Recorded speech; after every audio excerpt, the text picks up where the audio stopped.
আমি এখন ইশাকা রথকলাতে আছি। ইশাগঞ্জ শহরে দেখেন দুপুরবেলা যেখানে প্রচণ্ড রোদ থাকার কথা, সেখানে কিন্তু এখন পর্যন্ত সূর্যের আলো আলো দেখা যাচ্ছে না। প্রচণ্ড শীতের কেনাকাটা বাড়তেছে। রাস্তায় প্রচুর মানুষ আমরা দেখতেছি। শীতের মধ্যে মানুষ ঘর থেকে বাইরে হয়েছে, প্রচণ্ড শীত আমাদের ইশাগঞ্জ শহরে। হ্যাঁ ভাই, শীতে বেচা বিক্রি কেমন? আলহামদুলিল্লাহ, অনেক ভালো, বেচা কিনা ভালো। তো দুপুরবেলা প্রচন্ড শীত, মানুষ তারপর ঘর থেকে আইসা কেনাকাটা করতেছে। দাম কম, 200 মাল ফুদা 50 টাকা যন্ত্রণা আছি। এই যে 2 গেঞ্জি 1 ট্রাউজার দাম 350। শীতের ভিতরে আসলে প্রচন্ড শীত, তারপরও বেচা বিক্রি ভালোই দেখা যাচ্ছে। মানুষও প্রচুর রাস্তায় আছে। এখন পর্যন্ত সূর্যের আলো আমরা দেখতেছি না।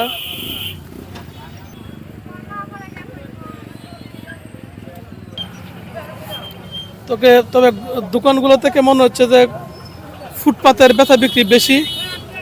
ফুটপাতে মোটামুটি গ্রাহক আছে।